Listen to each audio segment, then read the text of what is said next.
All right, hi everyone. Let's get started today. Thanks for joining us for this session, New Voices for Spina Bifida, Wheelchairs and Mobility.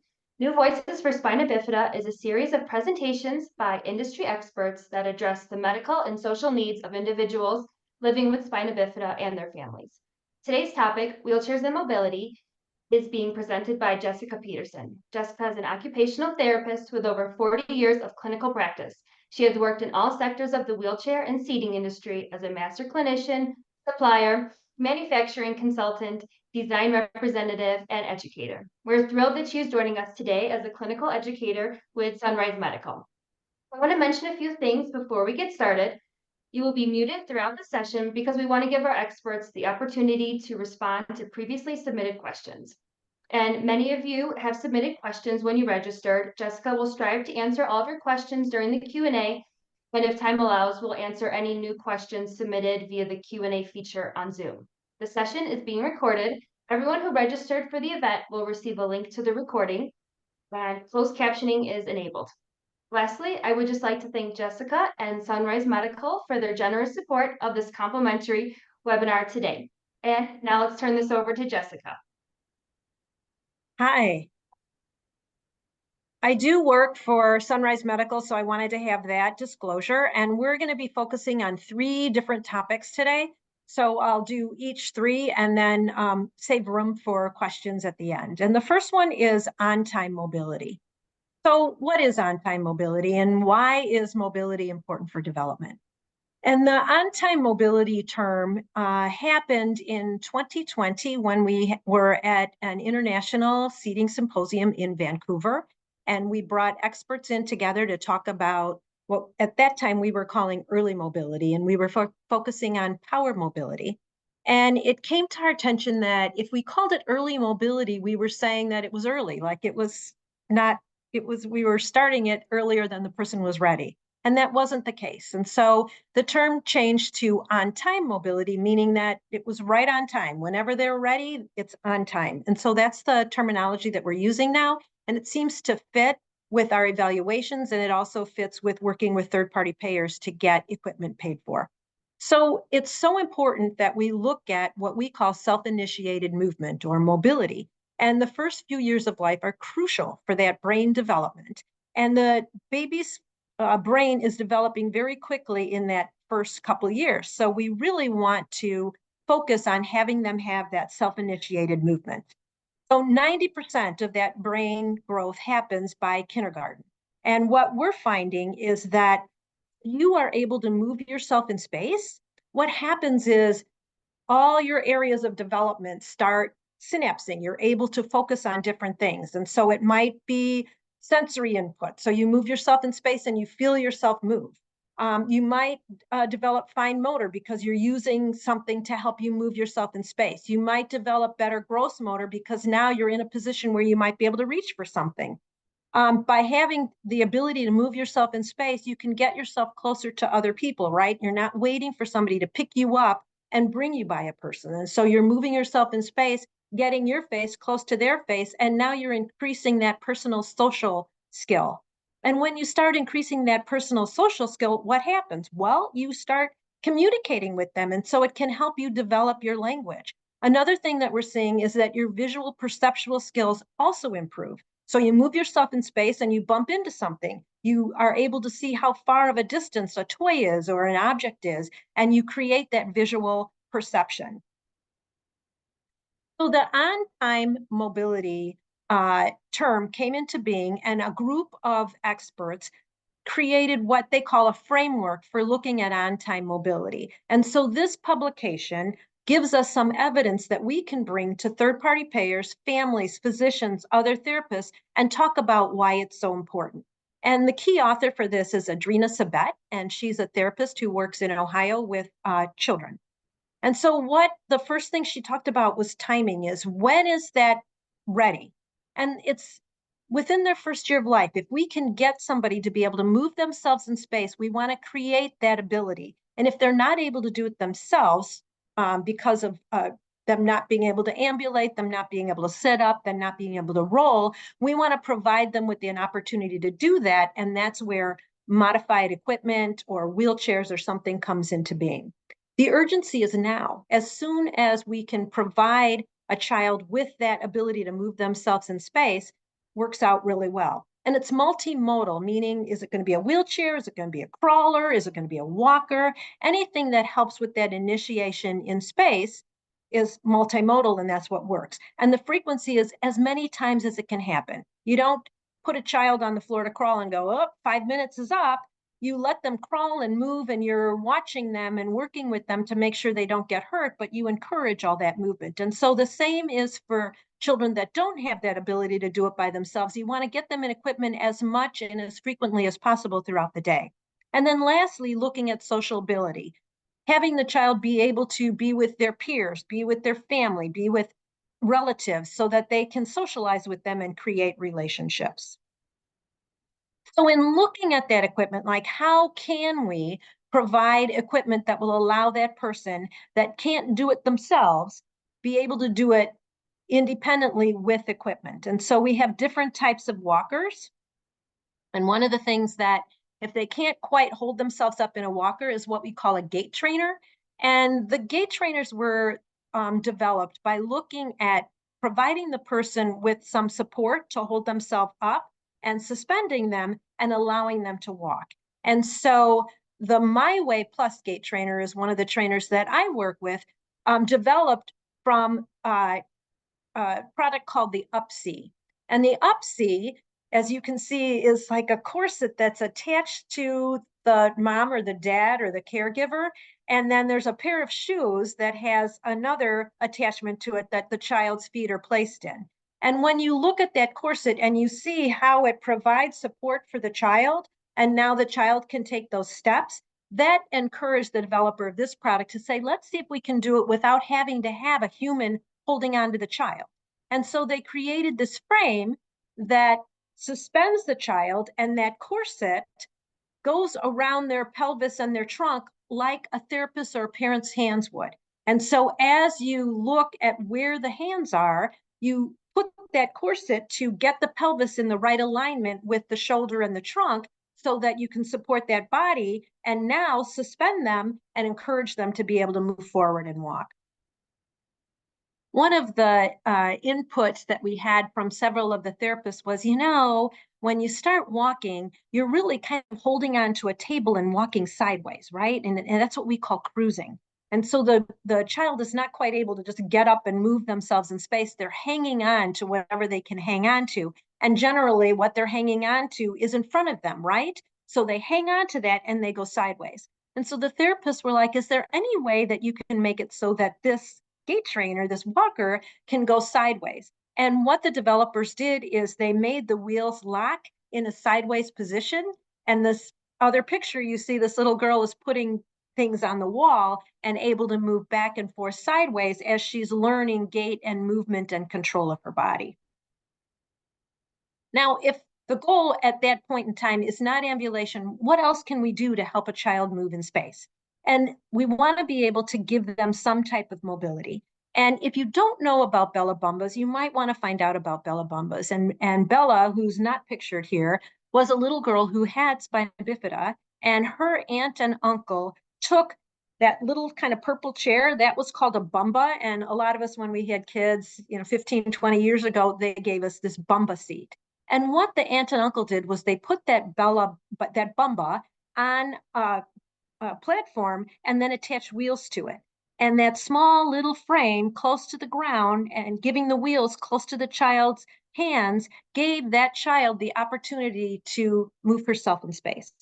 And a lot of individuals really liked it, especially fellow children that had spina bifida. And so Bella Bumbas was created.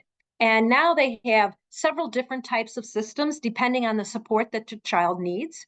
And they're given for free with just the cost of shipping. And at this point in time, the shipping is $75. And the last time I was on Bella Bumbas, they have distributed over 2,600 Bella Bumbas. And so they're very, very popular. And I know that the Spina Bifida Association really broadcasts this because it really is a really nice first type of system for a child before you're going to get them their wheelchair. And this is called a Lecky Scoot, and the Lecky Scoot is available commercially for purchase. And this child is able to crawl into it, so it's a little bit different than the Bella Bamba because it's flatter so that the child can crawl in. You can also take the back off of this, and you can also take those black wheels off. And there's little casters underneath that yellow portion, and you can have a child crawl. So if the child's not quite ready to sit up and you want to do some belly crawling, this will allow them to do that belly crawling. And then I just want to show you.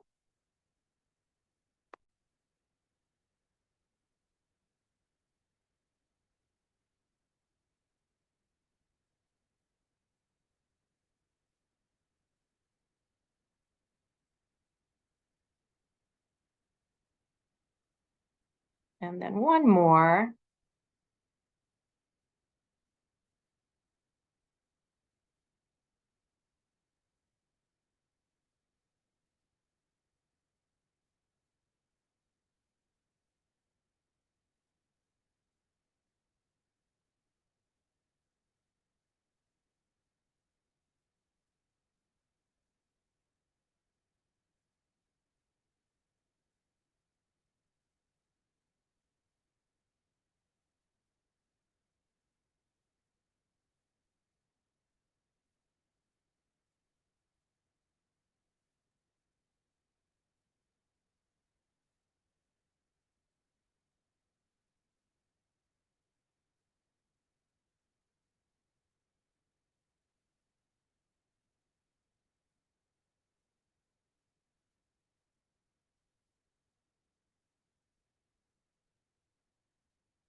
So that's kind of just showing you very, very young children using it and how they understand. I mean, she picked up and he picked up how to use those wheels very quickly. They're able to turn, they're doing circles and moving about in space. And this is what we really encourage because that's like your pre using a manual wheelchair.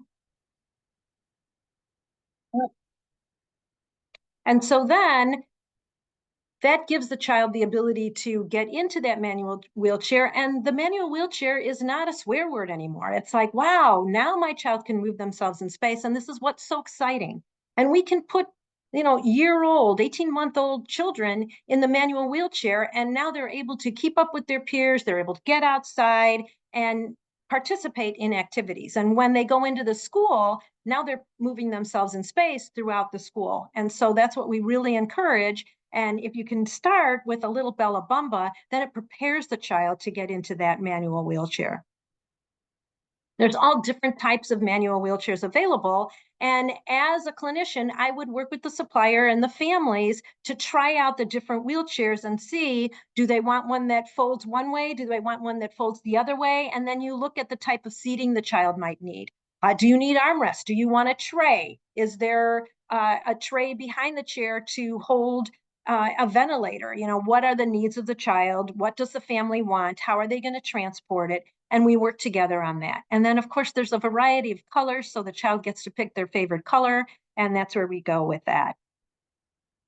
Now, on-time mobility for power is really where things got started.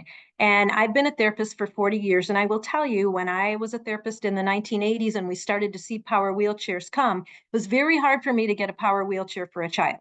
The insurance companies and even physicians were like, well, they're not ready for a a power chair, you don't drive till you're 16. And it took us a long time to try to get physicians, insurance companies to understand how important it was to move themselves in space. There's a lot of evidence that backed this up. And one of the first I want you to see at the very bottom was Charlene Butler in 1986. And Charlene was a teacher. And she was saying that a lot of the children she was working with weren't able to get powered wheelchairs because insurance companies weren't paying for it. And so what she did was she was able to get some used power wheelchairs in her school system. And she put the children in them. And of course, they didn't fit, but she gave as much positioning as she could. And what she demonstrated was that it increased their communication and language skills. It caused them to initiate tasks. It made other kids come up to them and play with them because now they saw the kid could participate. And she published that and she presented it at a conference. And we were able to use her evidence to push for funding for children. And now we're able to get funding for very, very, very young children. The youngest that I ever put a child in was, I think, 13 months. And we got it reimbursed and the child had power. And so all these other authors have published the various different types of evidence that we were looking for. So an improvement in social, an improvement in cognition, an improvement in initiation in task, an improvement in the ability to move themselves in space, use their arms. And so it's really important for that evidence to keep coming. Lisbeth Nielsen is a woman out of Europe in Sweden, and she did quite a bit of evidence that I use in my work, and I've been able to benefit from a lot of the work that she did. And one of the terms that she taught us was driving to learn. And she's like, it's not learning to drive. It's not like they're 16 years old and they're learning how to drive. They're using their driving abilities to actually learn. And so as young as we get them, even if they're just learning to hit that switch and it makes them move, they're realizing this is cause and effect.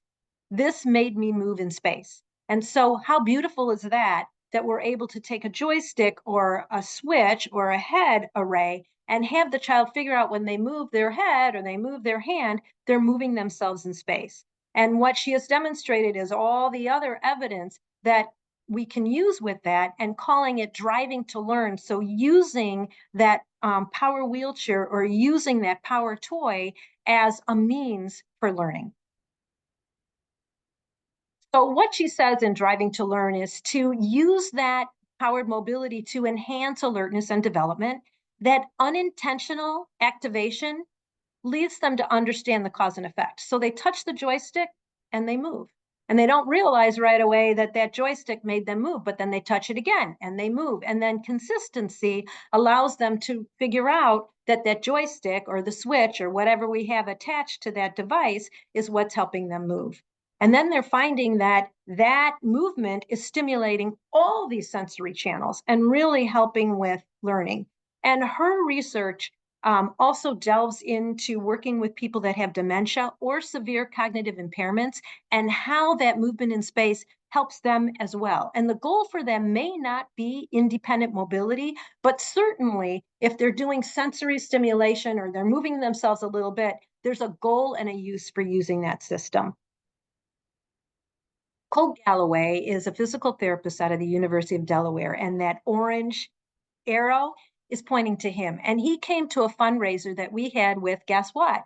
The Illinois Spina Bífida Association. And Matt Larson is the gentleman with the glasses and the pink long sleeve shirt, and he organizes this whole event. And he brings in engineers, therapists like myself, and he brought in Cole to talk. And we found that we had a lot of fundraising. Kiwanis is part of that, and they gave us a lot of money so that we were able to buy the cars and actually work on the cars and provide them with the family for free. So it was a great way to go. And this was pre-COVID. And a lot of the builds that Matt would set up with Kiwanis and myself were through Shriners Hospital. Well, when COVID hit, that put a stop to everything. And then Matt really wanted to still get people their cars. And so we would work one-on-one in a COVID safe environment to give the children their cars. 3 years ago, we had a high school call us up and ask us if they could be involved in the build. And we've now have 3 years running, and we've done about 22 to 25 cars per year. And Matt works with the Illinois Spina Bífida Association and gets individuals to sign up. And then we have this beautiful partnership with Kiwanis, with New Trier High School, and with the Illinois Spina Bifida Association, and sometimes Shirley Ryan Ability Lab, and now Sunrise, to be able to make these cars and provide them for the children. And if you look at that little U-shaped handle, one of the things that we told the students at the high school was, the children, when they're learning how to use these cars, have to hold the steering wheel and push the button at the same time. So just by looking at my hands, you can see the cognitive coordination and the fine motor coordination that takes. Well, these students said, okay, we'll do something. And they 3D printed a handle that goes on top of the switch. So now the child just holds that handle and it hits the switch at the same time. So you got these little 15-year-old future engineers. And this is our last build that we did just recently on February 29th. And we had this partnership and provided all these children. We did 22 cars and more came. So we're scheduling more trips this year. And the little girl on the very far left has a ventilator. And so the students created a ventilator for her car. And the little boy in the middle had a different need for how to steer his wheel. And so the students developed that. And just to kind of show you the variety of children that we're working with and how we're providing that Go Baby Go opportunity. Now, one of the things that I really want to happen is the ability for children, just like with Bella Bumba, to work with a small device that goes all around the house and you can just throw it in your car and use it everywhere and learn how to use a joystick. And the occupational therapy, physical therapy, and seating group from Shriners Hospital in Salt Lake City created what is called a baby bug, and they made directions for it. And so this year during our build for the Go Baby Go, I was expressing how much I really wanted one of these. And the Girls Engineering Club made one for me. And they gave it to me on Monday. And so I hooked up with a 0 to 3 physical therapist, and she's going to be working with a child who's about 11 months old, and will get back to me on how they learn how to use that joystick. And so my dream is to be able to have Bella Bumbas that are powered, right? Something like this, so that we can get to very, very, very young children and have the therapists and families work with them with that joystick. So then they'd be ready for powered mobility. And so here's a young boy in a power wheelchair, and it has a really nice turning radius for him. And he's able to use the joystick. He's able to bring it up so that he can be at the same height as his peers and his family. He's able to tilt back if he needs to rest. And he was able to figure out how to use that joystick and get around obstacles. And there's videos we have of him on the Sunrise Medical site that you'll be able to see him moving around in space. And so that's our goal, is to have the therapists, the families, the physicians, the third-party payers see that these young children have the opportunity to move themselves in space, and then go with a power wheelchair that will give them that opportunity, so that when they get to school, they are moving themselves in space, whether it's manual, whether it's power, whatever, and they can participate as much as they can in that environment. And as a therapist, I work with the suppliers and we look at how are they going to control that chair. And they might not be able to do it with a joystick. And so we're able to use a plethora of controls that are out there. And some they'll be using with their head, some they might be just using a switch. And that will happen with their primary therapist, their teacher, their families, themselves, just to work on that type of control. I did want to show you this, and this is a folding power wheelchair, and we don't have a size for children, but we do for, your young adults and your adults. And the folding power wheelchairs are relatively new to the industry, and I feel really strongly that they may be taking the place of scooters because they have such a small radius. They can also fold up a lot easier to go into cars. And so for people that may ambulate, whether you're ambulating with a walker or maybe you're using a manual wheelchair, but when it comes to long distances, it's just a little tough, you might want to consider this folding power wheelchair. It's new to our company. It's only been around just recently, but we're really finding an interest in it. And I just kind of wanted to share it with you so that you could see what was coming out. And there's others on the market as well. And so you might want to look at which ones work for you. This is relatively lightweight. You see how easily she can pick it up. So it's something to think about. Okay, now we want to get into pressure mapping. And pressure mapping is a device that allows us to look at how a person is sitting and where their bony parts of their body are pushing down. So why is that important?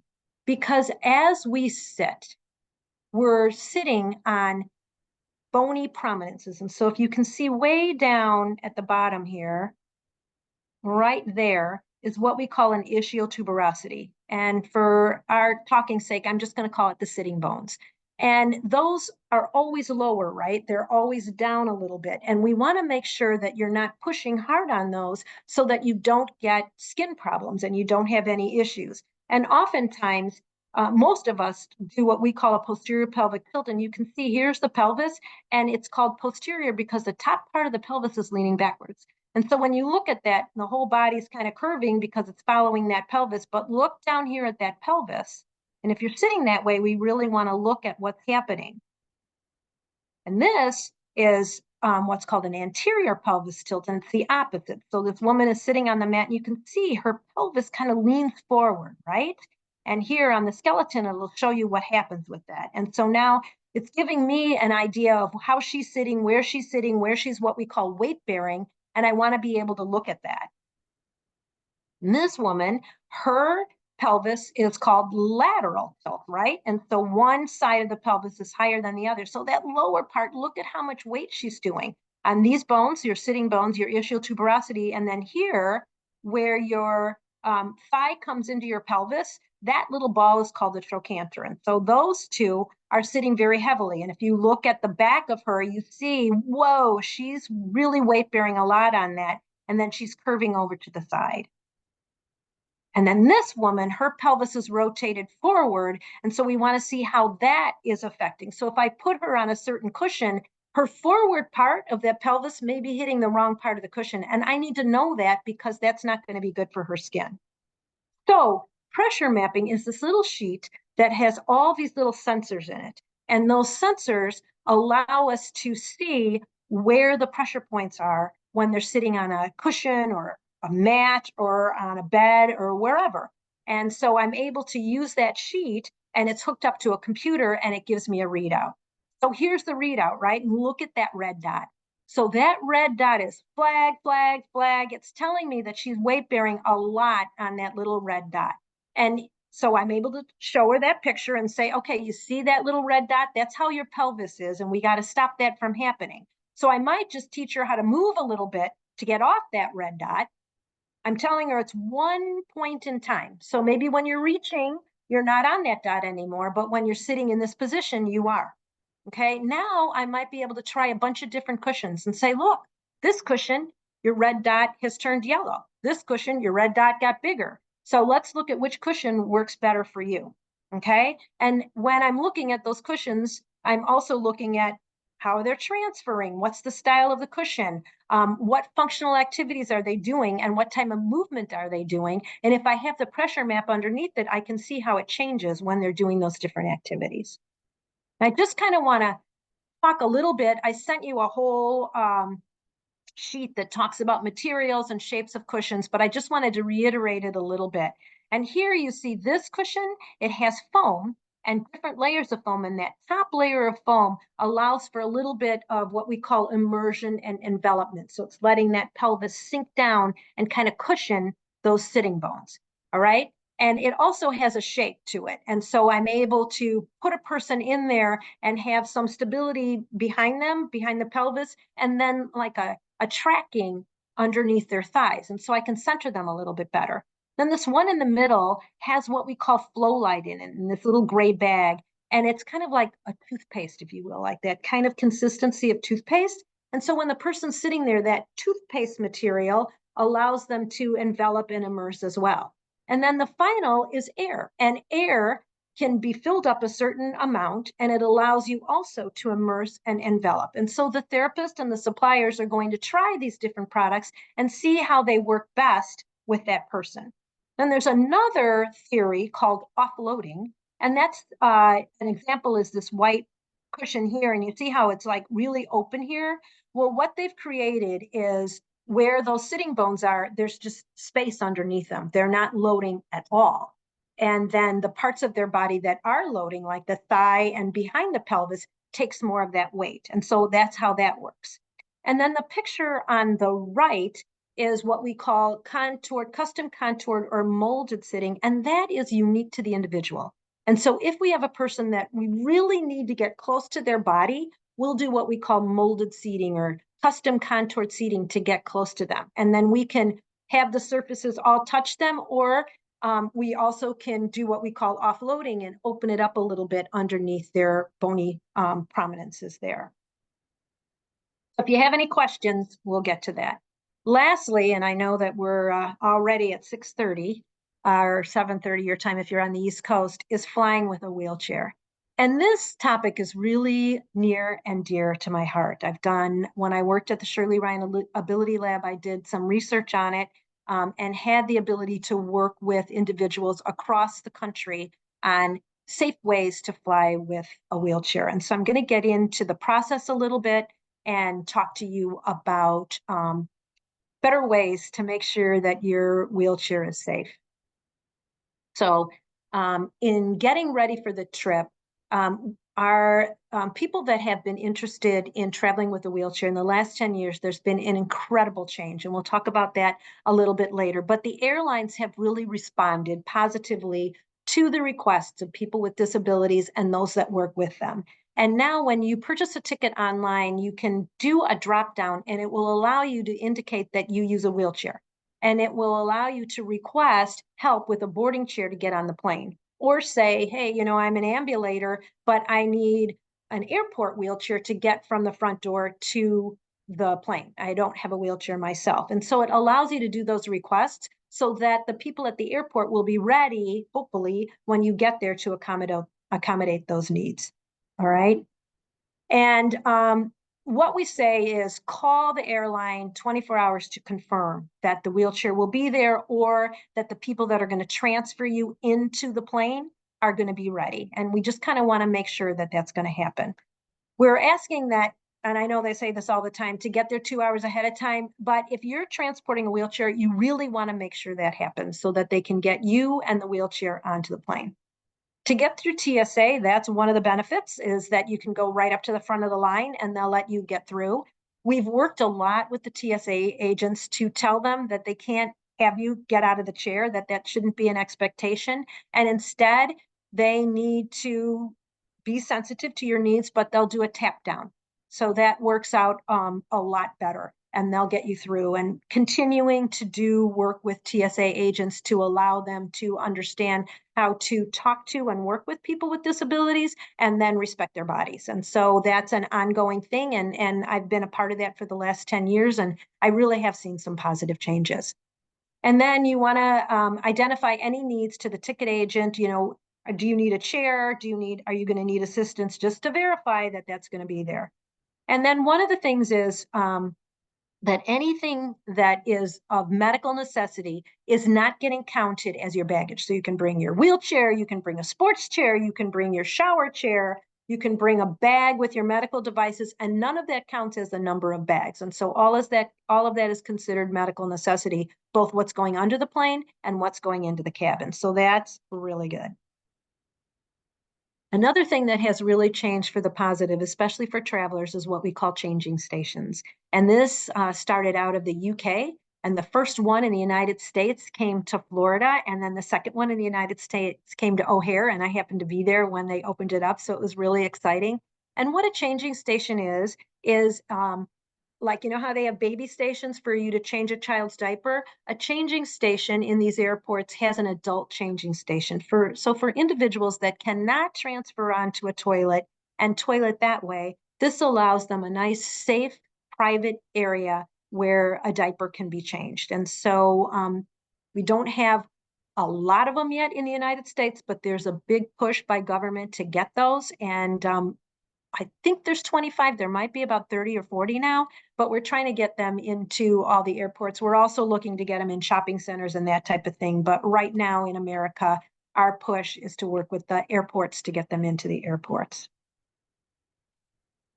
So for your baggage, anything that's medically related, I already said, doesn't count. You can put your medication in there, your bladder management, and you want to think about what you're going to be sitting on. And all of that can also go on the plane and not be counted as your baggage. So getting onto the plane. Right now, we don't have the ability to sit on your wheelchair on the airplane. We're working on that, and I'll get into that in a little bit. But now you have to, if you're in a wheelchair, you have to board onto the plane. There are some planes that allow you to board in your wheelchair and transfer to that first seat. So Southwest has some planes that allow that, and some of the airlines do as well. Southwest, the good deal about Southwest is you're first on.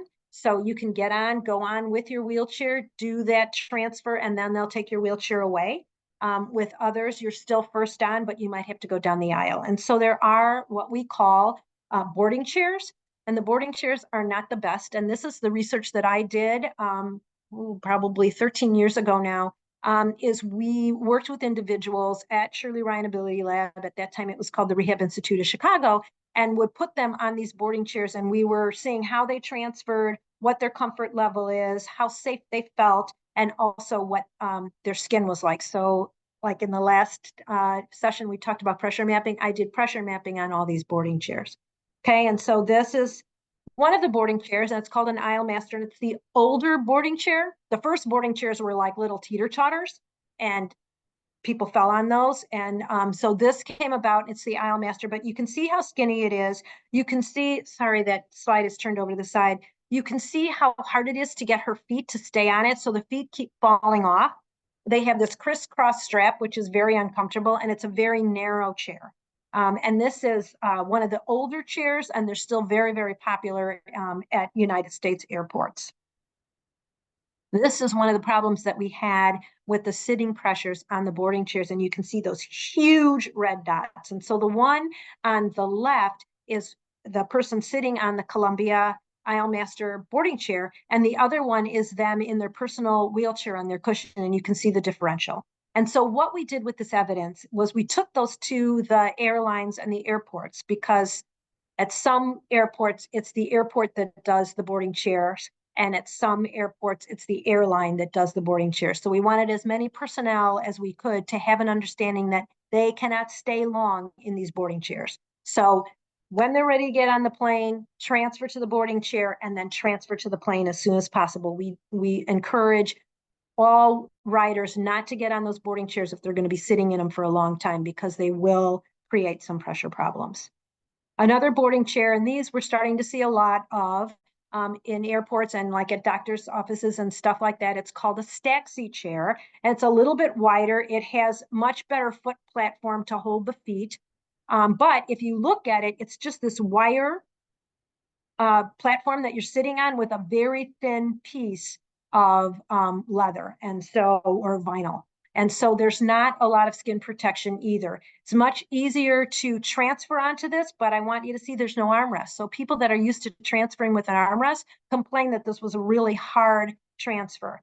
And then the pressure mapping on this is not much better than the Columbia. As you see, super redness underneath the buttocks. And this is them in their personal wheelchair, completely different. And so this is what we really want to accentuate.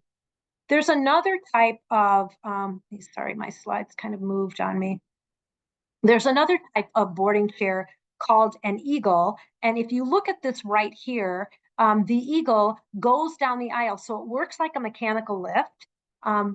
There's a few in the United States. Canada has a lot of them, and the UK and Australia have quite a few. It was developed in Australia, and we're trying to get more purchase in the United States. It is a much safer transfer because you literally use it like you would a Hoyer lift, and it can go down the aisle. It has one arm which swings one way, and so it only allows the person to go onto one side of the aircraft, but it's much safer.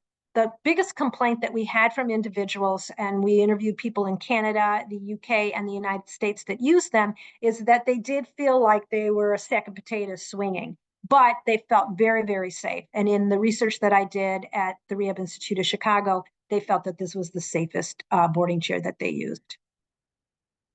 This is a nice device that allows for transfers, and we're encouraging airlines to purchase this, but individuals can purchase it themselves. And so wheelchairtravel.org is a website that talks about traveling with a wheelchair, and they have it on their site and a means to get it. And also All Wheels Up is another organization that promotes this and has it available.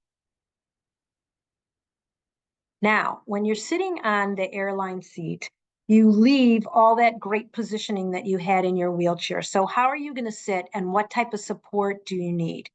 Okay. And so there's different types of cushions. One of the things we want to advise individuals is if you have an air cushion, the air in that cushion is going to change during your flight because the air pressure is going to change. And so it could become rock hard. So you either have to adjust it during your flight or use a different cushion during your flight. And that's why I showed this little blue cushion, because you're already sitting on a cushion, and this little blue cushion might provide you with comfort and some channeling and cushioning underneath your pelvis, but it doesn't have air in it, and it might give you some really nice support. Another thing is some people might purchase a cushion that's a little bit narrower in width so that they're not sitting so high up. And this is another cushion that we have that's a little bit narrower, and it still has the flow light with it. This is Peter Axelson, who's a rehab engineer that I've done a lot of work with in the past. And he did our airline project with me. And he has paralysis. He has a spinal cord injury, and was just showing what he uses when he's traveling in a wheelchair. And so his feet tend to dangle, and he doesn't want them to dangle during the flight. And so he'll use a cushion, or sometimes he'll just put a backpack underneath his feet. Okay, one of the things that I wanted to talk briefly about is the cargo holds. And this is something that you all want to know about if you are transporting a power wheelchair. So this plane right here shows that the opening to the cargo will allow the below the wing crew to be able to push that wheelchair into the cargo hold. But now we're getting where you're going to be becoming smaller. So your typical 737, which is a popular aircraft in the United States, is just a little shorter. And so they have to tilt the wheelchair back in order to get it in. The hold is big enough so that after they tilt it back, the chair can still be upright, but it's something to take into consideration. Now we're going to smaller, your MD-80s. Well, it's too small for the chair to be upright, and the door is also very, very small to get into. Now, here's the difference between the United States and Canada. In the United States, by law, all the airlines need to transport a person with a disability and their equipment. Okay? In Canada, they will deny putting a power wheelchair into an aircraft like this because the hold is too small, and they're going to have to put the wheelchair on the side, so they won't do it. In the United States, they'll do it. What we're trying to do right now is let the person in the wheelchair know that that plane is small, so that their wheelchair is going to be on its side throughout the flight. And so then they can decide, do I want to take that flight, or do I want to see if there's another flight at a different time that will not force me to be using that cargo hold. And I just kind of wanted to show you this. I know I look like I have braids on there, but it was freezing cold in Chicago, and I was able to get onto the tarmac. And so I took advantage of it. And this is me in an M80, and you can see how small it is. And so that's the interior that they have to deal with, and showing you what has to happen if you're going to put a power wheelchair on that plane. And so here is showing the wheelchair being put in sideways and what you have to consider when that happens. There's a lot of breakage in wheelchairs, and this is where the industry, consumers, airports, airlines, and wheelchair manufacturers have come together. And we really worked hard to come together to try to solve some of these problems, because nobody wants a broken wheelchair. And if I had more time, and this presentation is a 90-minute presentation, I would tell you all the stories that we've shared to Congress and people with disabilities about problems with transporting a power wheelchair. What has happened is that we've worked together to try to create better ways to transport a power wheelchair.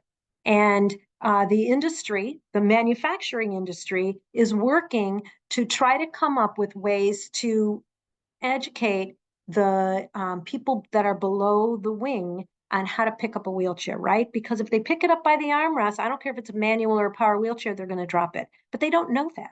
And so, and the turnover, you can imagine, who wants to be outside in Chicago in below zero weather transporting baggage and wheelchairs? Their turnover rate is very great. So as much education as we provide them with, they still need to keep learning. And so what has happened is there's a group called RESNA, the Rehab Engineering Society of North America, that created an airline committee, and all of us from different avenues across the board have come together to say, how can we make it so that the airline crew, people with disabilities, wheelchair manufacturers can work together to make a wheelchair safe? And what's going to be happening is there may be stickers placed on your wheelchair that show the below the wing crew where they can lift the chair. So now if they get a wheelchair from Sunrise, that get a wheelchair from one of our competitors, every person that works below the wing will see that and know, oh, that's where I have to pick up the chair. Another thing that the Resna came up with is, what does the maximum, the height need to be to get a wheelchair in? And so what they're recommending is 33 inches. And so again, this information is going to wheelchair manufacturers, and they're learning that if a person has a power wheelchair, if we can get it into a recline and a tilt position at 33 inches, it's going to be able to get into those cargo hold doors and be able to safely be transported. So here I'm demonstrating one of our power wheelchairs and how I'm putting into tilt and I'm getting into recline. And we try to encourage as much protection as possible. And this is where you, the wheelchair rider or the family of the wheelchair rider, I want you to pay attention. Because if I go on a trip, right, and I'm taking skis or I'm taking golf clubs or I buy a big painting, I'm going to protect it before I give it to the below the wing person. I'm not going to hand them my golf club without protecting it. I'm not going to hand them my skis. I'm not going to hand them my, $600 portrait that I just bought without protecting it. And so I want the manufacturers, me, the therapists, the suppliers, and the families to understand, if we can do our part in protecting the wheelchair, maybe there will be less breakage. It's not going to protect the wheelchair if it's dropped, but it can certainly protect the wheelchair if something falls on it. So the below the wing crew cannot put anything on top of the chair. But during collision, or not collision, but rocking of that airplane, something might fall on it. And so I want to be able to protect that. And so you can see in this picture, we've been able to swing that joystick into the inside so that it doesn't stick out so much. All right. And I've opened it up, take the cushion off, took the headrest off. So I'm taking off things that can come off that chair so I can protect them. All that stuff you can take on the plane. All right. Now I'm showing how I wrap it in plastic. And so I wrapped it in plastic, and I'm showing how tight that plastic is. All right. And you can see these two pictures of how I wrapped it so I protected it. So I've tried to protect it as much as possible. And I would do this on a manual wheelchair too. Why? Number one, you're going to protect the chair. Number two, it's protected against the elements, because the chair has to come off the plane, be in the tarmac, and then get to the airport. Well, if it's raining, it's snowing, all those elements are going to hit. And now you're getting into a wet wheelchair. And so I just recommend covering it as much as possible. There are wheelchair tags that Resna developed that are created to help the wheelchair crew understand what's going on to a wheelchair. And these templates are going to be sent to the manufacturers for them to be able to use and make for their chairs. And Sunrise, because I've been so involved in the industry, and my peers at Sunrise are also very involved in the industry, created their own tags. And these are them.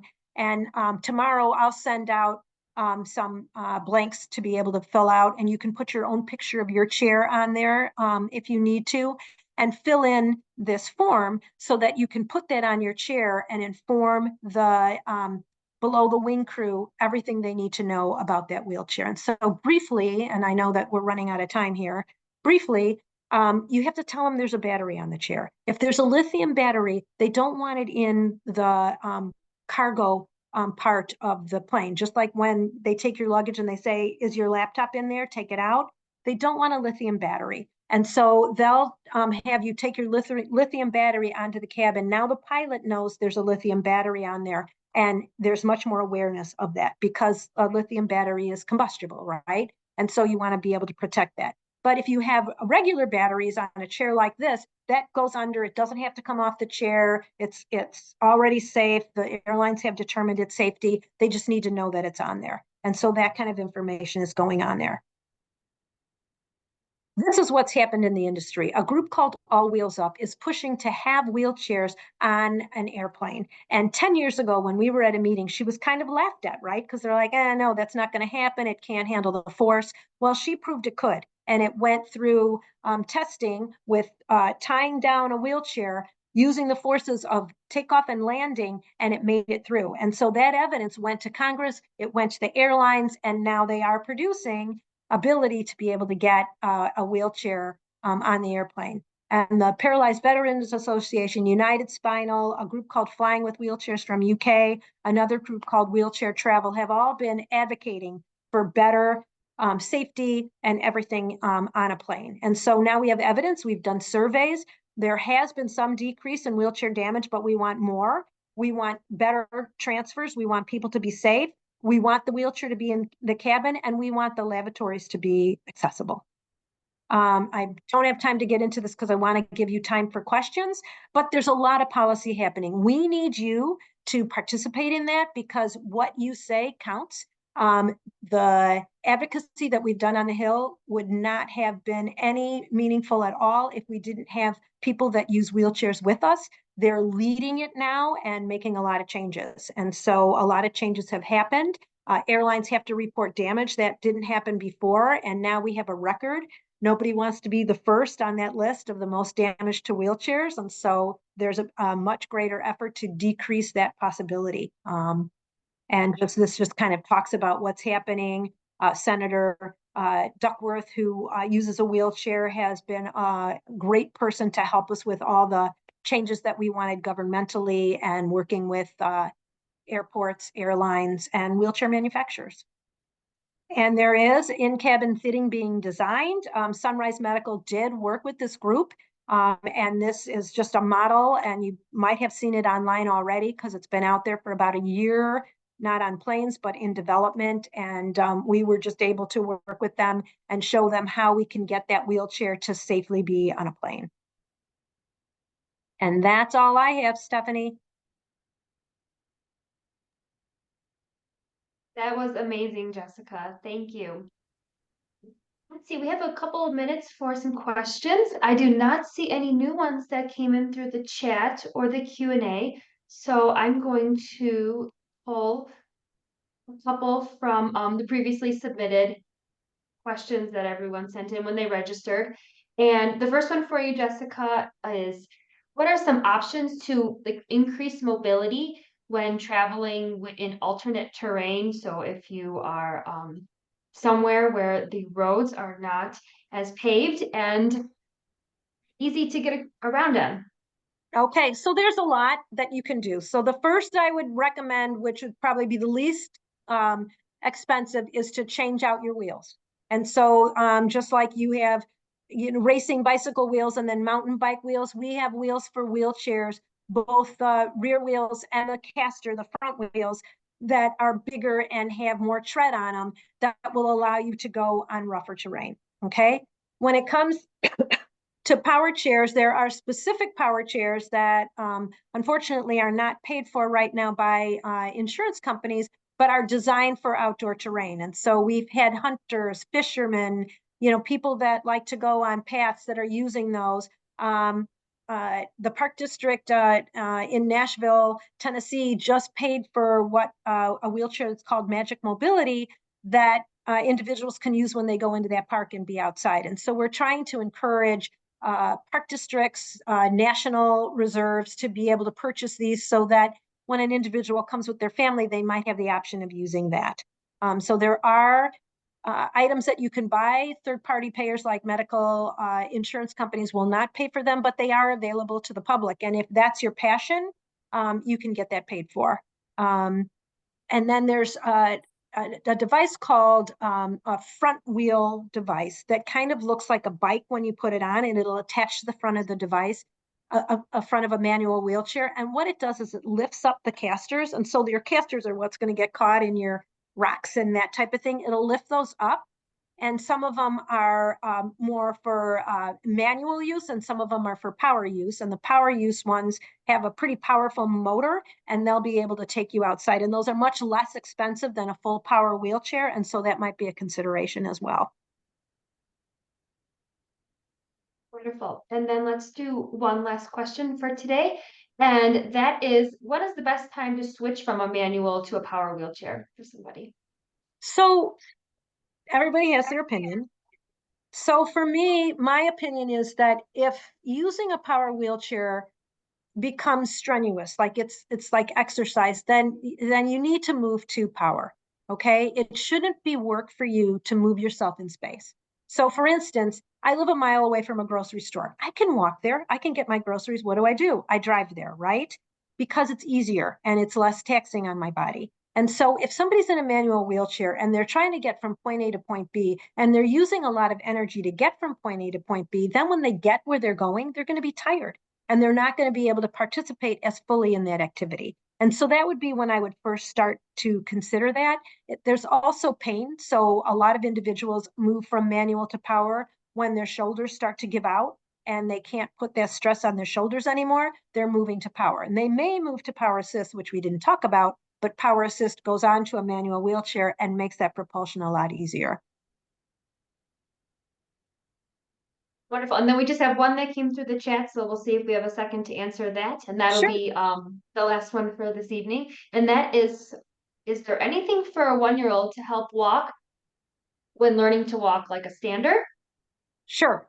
So there's a lot of products out there. So you want to work with your therapist to find out which product best meets your child's needs. So like the one that I showed, that MyGo Plus trainer, that gives a lot of support to the whole body, right? And those you can, you start walking at 9 months. So those go all the way down to 8, 9 months and give them that support and have that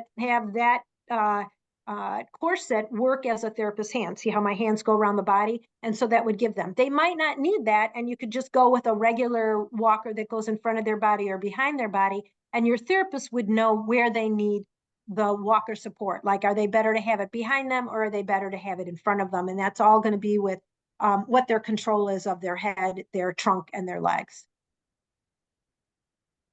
Well, thank you so much, Jessica, and to all of you for attending this evening. We also just want to remind you of the following upcoming programs that are on the slide right now. And just another friendly reminder that the recording of today's session will be sent to all of you via email, as well as just the amazing information and resource sheets that Jessica mentioned in her presentation. So thank you to everyone, and especially Jessica and Sunrise Medical, and have a wonderful evening. Thank you. Bye.